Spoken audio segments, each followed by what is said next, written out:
Hello friends, आप सबका स्वागत है आपके अपने यूट्यूब चैनल कैरियर प्लांट पे। और देखिए, आप लोग सब कुछ देख लिए, आप लोगों ने रिजल्ट भी देखा, आप लोगों ने कट ऑफ भी देखा, और जितने सारे देवता थे कट ऑफ के, उनका जो था कहना, उनका जो था मानना, वो नहीं चला। अब कुछ लोग कह रहे हैं कि भाई रिजल्ट जो है वो गड़बड़ी हुई है, वो रिजल्ट जिस तरह से 20 गुना रिजल्ट आना चाहिए था उस तरह से आया नहीं, और रिजल्ट का तरीका बदल दिया गया। तो तरीका बोर्ड बदलता है, आप इसमें कुछ नहीं कर सकते हैं। आपको तरीका बदलने के लिए फिर आपको संसद भवन में जाके बैठना होगा, बड़े बड़े पदों पे जाके बैठना होगा, फिर आप अपना तरीका लागू कर सकते हैं। तो कहते हैं ना, जैसा देश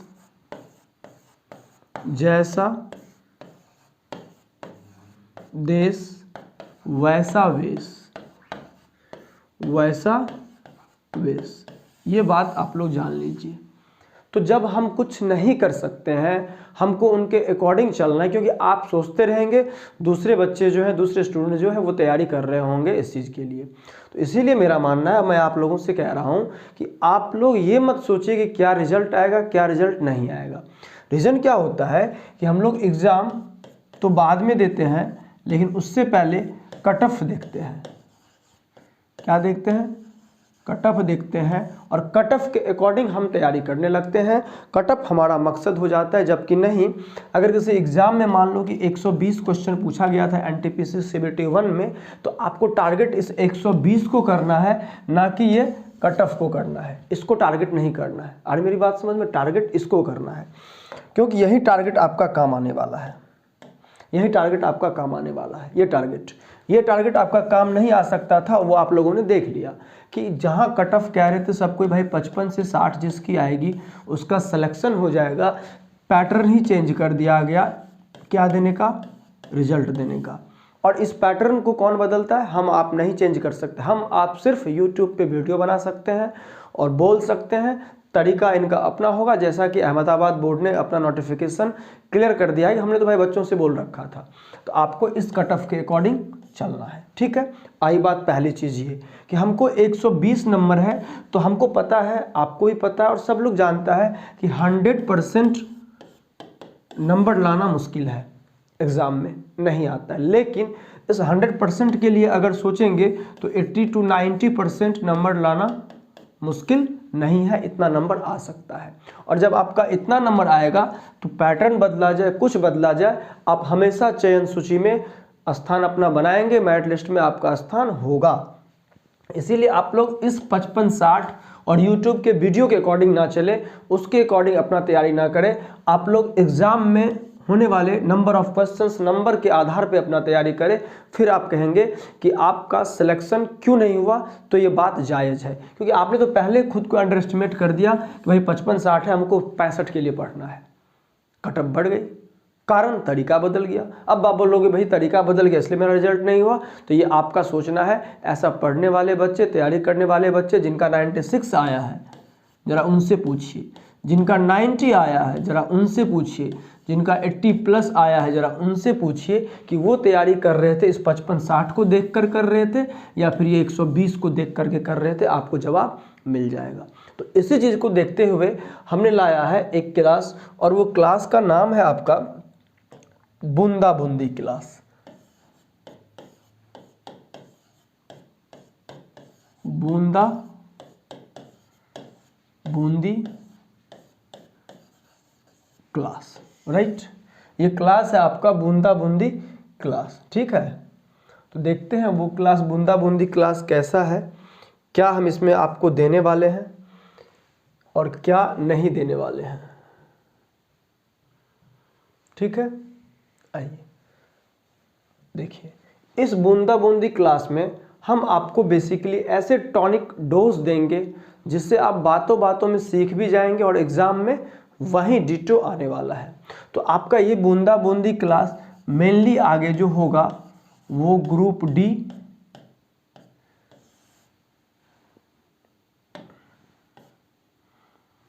डी और CB2 टू NTPC, इसके लिए आपके लिए हेल्पफुल होगा। आइए इसमें से कुछ 10 बूंदी 10 बूंद आज हम लेते हैं, सीखते हैं। वो कौन कौन सी बूंद है उस पर हम लोग डिस्कस करते हैं, आराम से देखते हैं। पहला काम हम ये लेते हैं, और वो पहला है कि मान लीजिए कि कोई दो पैरेलल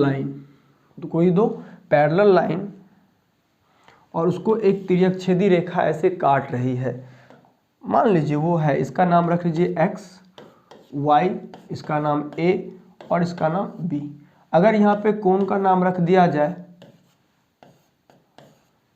और जान लीजिए अगर इससे रिलेटेड क्वेश्चन आएगा एग्जाम में तो इतना श्योर है कि जरूर आपसे बनना चाहिए। और ग्रुप डी में चूंकि 2018 में जो एग्जाम हुई थी तो इससे रिलेटेड हर सेट में एक क्वेश्चन आया हुआ है। तो आपको पहले ये पता होना चाहिए कि 3, 4, 5 और 6 इसको बोलते हैं इंटीरियर एंगल, ठीक है, अंतःकोण। और 1, 2, 7, 8 इसको बोलते हैं एक्सटीरियर एंगल। क्या बोलते हैं? एक्सटीरियर एंगल, ठीक है, यानी बाह्य कोण। समझ में आ गया बात। अब देखिए यहाँ पे क्या होता है, 1, 7 और 2, 8 इसको बोलते हैं संगत कोण, कॉरस्पॉन्डिंग एंगल, ठीक है। अगर आप इंग्लिश जानते हैं तो इंग्लिश में भी सुन लीजिए। 1, 7 और 2, 8 के पेयर को कहते हैं संगत कोण, कॉरस्पॉन्डिंग एंगल। और 3, 6 और 4, 5 इसको कहते हैं एकांतर अंतःकोण,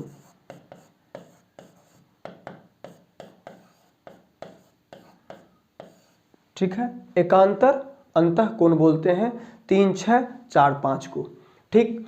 तो अब याद रखिएगा पहला पॉइंट नंबर 1,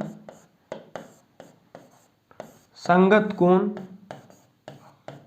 बराबर होता है। संगत कोण क्या होता है? बराबर होता है, राइट। और दूसरा पॉइंट है आपका कि एकांतर अंतःकोण भी क्या होते हैं? बराबर होते हैं, याद रखिएगा। आ रही बात समझ में? संगत कोण बराबर होता है, एकांतर अंतःकोण बराबर होता है। तीसरा पॉइंट जो है इसका लास्ट, कि इस रेखा को हम क्या बोलते हैं? तिर्यकछेदी रेखा। तो याद रखिएगा तिर्यकछेदी रेखा यानी इंटरसेक्टिंग लाइन, तिर्यकछेदी रेखा के एक और के यानी तिर्यकछेदी रेखा के एक और यानी इस तरफ या इस तरफ एक और के अंतःकोण, कौन सा कोण? यहां लिख देते हैं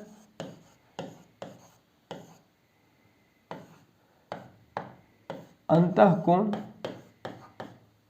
क्या होते हैं? बराबर होते हैं, ठीक है। ये 3 बातें आप याद रखिएगा, कोई प्रॉब्लम नहीं होने वाली है। पहला संगत कोण बराबर होता है, दूसरा एकांतर अंतःकोण बराबर होते हैं, और तीसरा तिर्यकछेदी रेखा के एक ही और के कौन सा कोण भाई? अंतःकोण। अंतःकोण का मतलब हो गया 4, 6।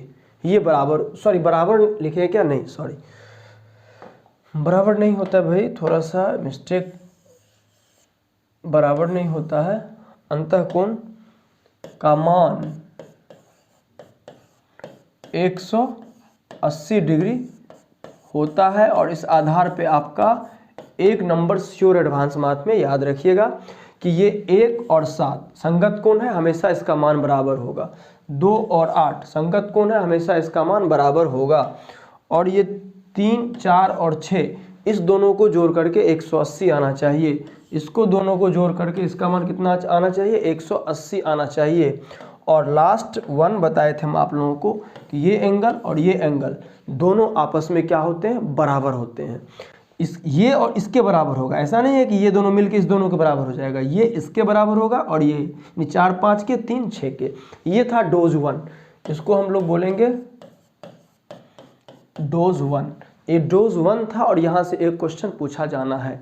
आइए अगला डोज लेते हैं। अगला डोज है आपका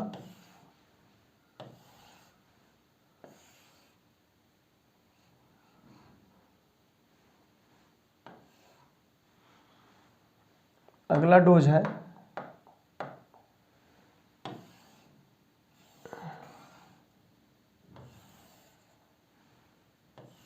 ठीक है, ये ट्रायंगल है, मान लिया ये ट्रायंगल है, मानेंगे क्या, ये ट्रायंगल है ठीक है।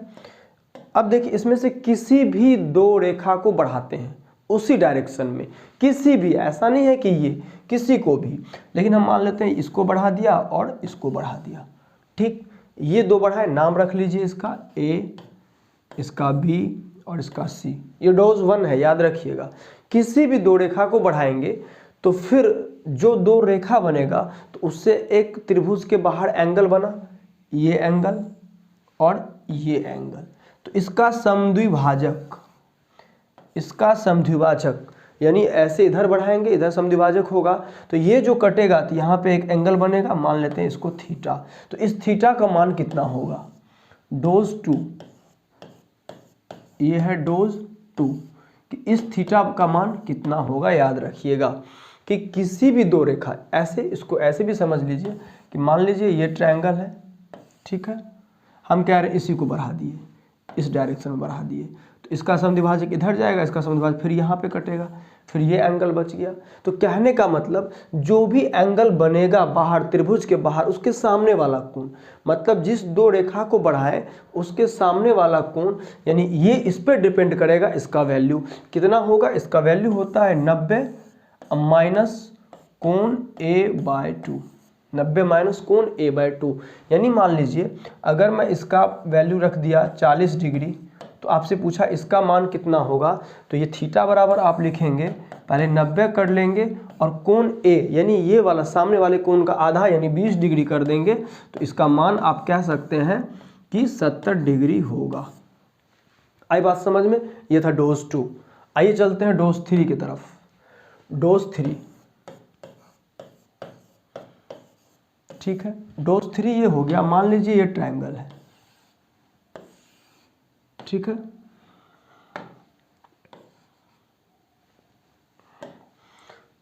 मान लीजिए ये ट्रायंगल है ओके। तो इसमें से कोई भी दो एंगल का फिर समद्विभाजक, इस बार बढ़ाना नहीं है, इंटरनली अंदर से, तो हम कहते हैं इसका अगर समद्विभाजक यहाँ पे ले जाए और ये यहाँ पे मिल जाता हो, काटता हो, हम पूछे ये एंगल कितना होगा, अगर ये थीटा है तो इसका मान कितना होगा, ये कर दे ए, ये कर दे बी, ये कर दे सी, इसका मान कितना होगा। तो आप लिखेंगे थीटा बराबर 90, बाहर था तो माइनस, क्योंकि बाहर वाले लोगों को हमेशा माइनस करके चलते भाई, तो माइनस था, अंदर वाले लोग हमारे अपने होते हैं तो प्लस करके रखेंगे, और वहीं कोण a/2, यानी इस बार अगर इसका वैल्यू हो गया 40 डिग्री, तो इस बार अगर थीटा का मान पूछा जाए तो आप लिखेंगे 90 और प्लस 40/2 यानी 20, यानी आप लिख देंगे 110 डिग्री। क्वेश्चन आना ही आना है यहाँ से। ये था डोज 3। आइए चलते हैं डोज 4 की तरफ ठीक है। ऐसे तो नॉर्मली ये बातें आपको पता होगी, लेकिन फिर भी हम बता दे रहे हैं, ये सब आपको काम आ जाता है। अगर मान लीजिए ये ट्रायंगल है और जो भी कोई दो रेखा आपस में बराबर होगी, याद रखिएगा कोई भी दो रेखा अगर मान लीजिए ये और ये बराबर है, तो तीसरी भुजा पर के कोण भी आपस में क्या होते हैं, बराबर होते हैं, याद रखिएगा, ये भी पता होगा। या ये कह सकते हैं कि यदि ये दोनों कोण बराबर है, तो जिस रेखा पर ये बनी है दोनों कोण, तो इस रेखा पे ये दोनों कोण बराबर है, तो सामने वाले दोनों भुजा आपस में क्या होगी, बराबर होगी। तो ये भी याद रखना है। दूसरा चीज़ कि त्रिभुज के तीनों कोणों का योग 180 होता है, आप सबको पता है। तीसरा चीज़, किसी भी एंगल को बढ़ाने पर, चाहे इसको बढ़ा दिए, इसका जो मान होता है इसके और इसका, यानी अगर मान लीजिए ए बी सी, अगर इस एंगल का मान, इसका मान डी रख दीजिए, तो ACD कोण ACD का मान अगर पूछा जाए आपसे, ACD यानी ये एंगल, तो इसके और इसके मान के बराबर होता है। यानी लिख सकते हैं कोण CAB प्लस कोण ABC। आई बात समझ में? चलिए वेरी गुड। अब चलते हैं इस पे हम लोग कुछ और एक्स्ट्रा चलते हैं, डोज 4 लेते हैं। मान लेते हैं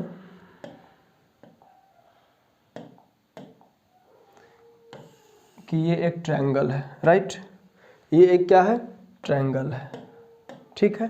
तो इस ट्रायंगल में मान लीजिए दो स्पर्श, ठीक है, ये दो स्पर्श रेखा है और ये सेंटर है,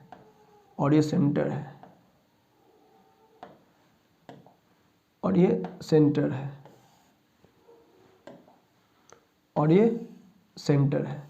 सेंटर से इसको मिला दिया तो आपसे पूछा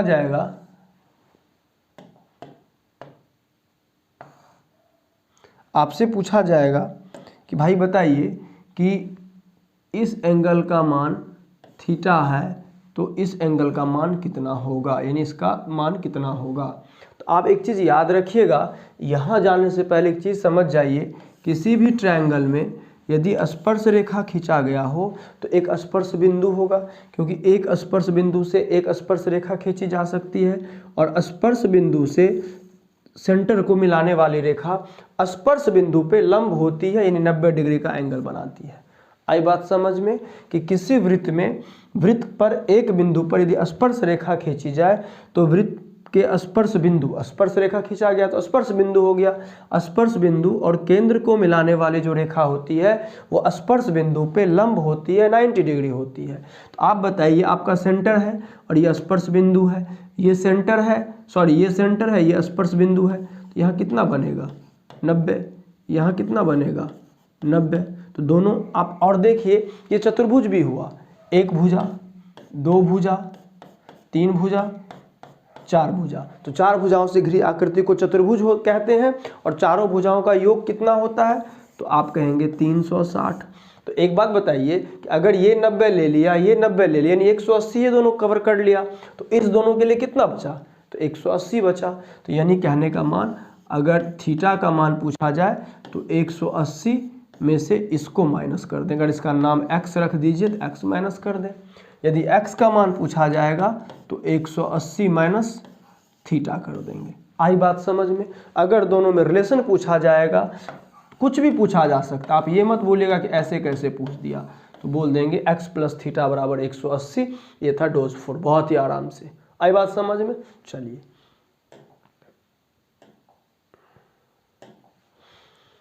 अब देखते हैं अगला।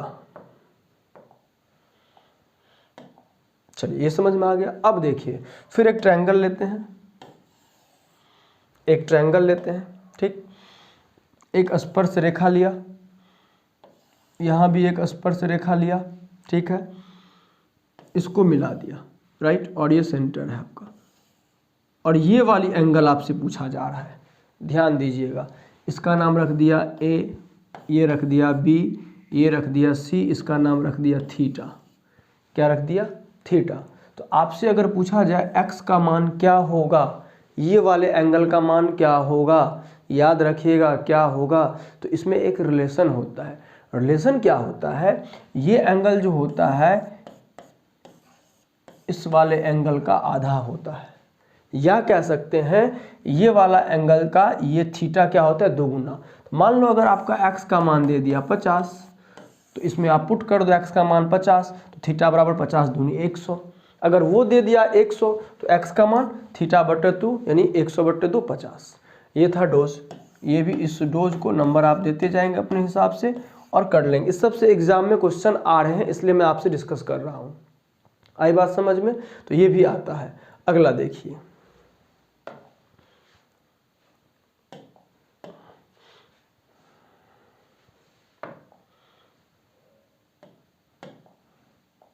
ठीक है।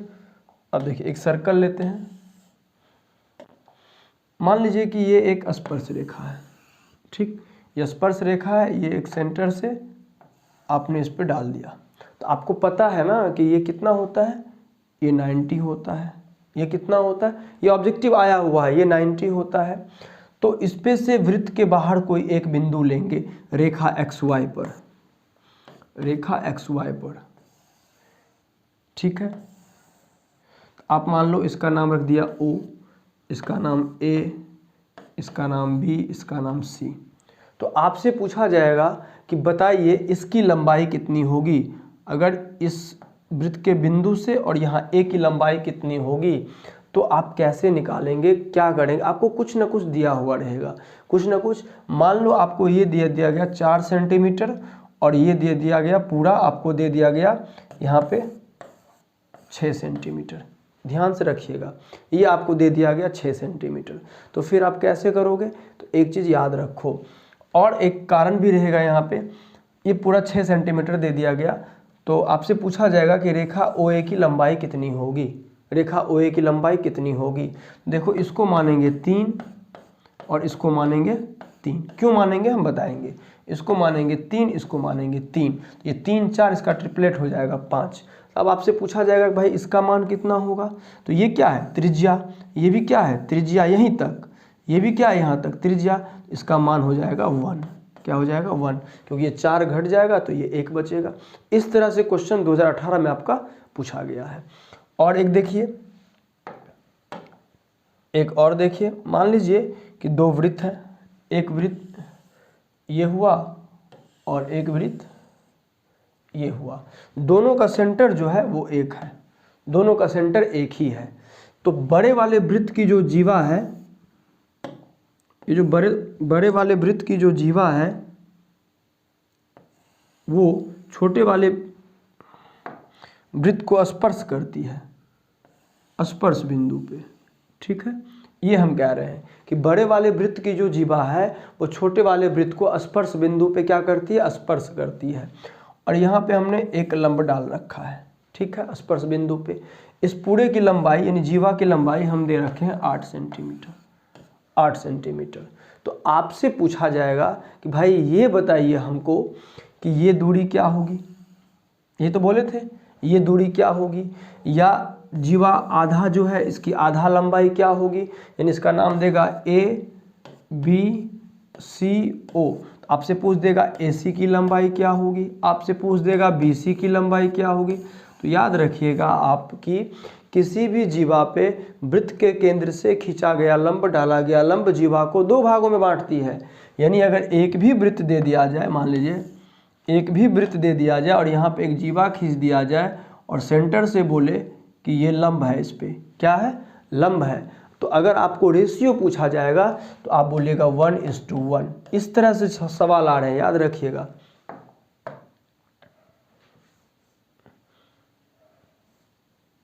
इस तरह से सवाल आ रहे हैं, रेशियो पूछेगा 1:1। क्यों कि जितनी लंबाई, मान लीजिए ABCO, क्योंकि AC और बराबर क्या होता है BC, तो जो AC का मान होगा वो BC का मान होगा। तो रेशियो 1:1 ये एग्जाम में आया हुआ है। या ये पूछेगा कि अगर इसकी पूरी जीवा की लंबाई 10 है तो AC की लंबाई कितनी होगी। तो आपको पहले बताया है कि सेंटर से अगर लंब खींचा जाए किसी वृत्त के जीवा पे तो वृत्त के जीवा को 2 बराबर भागों में बांटती है, यानी ये भी 5 हो जाएगा और BC भी 5 हो जाएगा। यहाँ से क्वेश्चन आ रहे हैं एग्जाम में, आपको याद रखना पड़ेगा। आप नहीं रखेंगे, बातों बातों में देखेंगे तो आपको समझ में आएगी ये सारी चीज़ें। और ग्रुप डी में इन्हीं सब के आधार पे 3 क्वेश्चन पूछा जा रहा है, और ये आपका 3 क्वेश्चन ऐसा है जो आपको सिलेक्शन लिस्ट में मेरिट में आपको लेकर जा सकती है। तो आज के लिए इतना ही डोज, इसको आप नोट कर लीजिए अपने कॉपी में, और मेरे ख्याल से आपको माइंड में आ भी गया होगा, याद भी हो गया होगा। अगले बार अगले बूंदा बूंदी क्लास में कुछ और ड्रॉप और डोज के साथ मिलेंगे। तब तक थैंक यू, बाय बाय।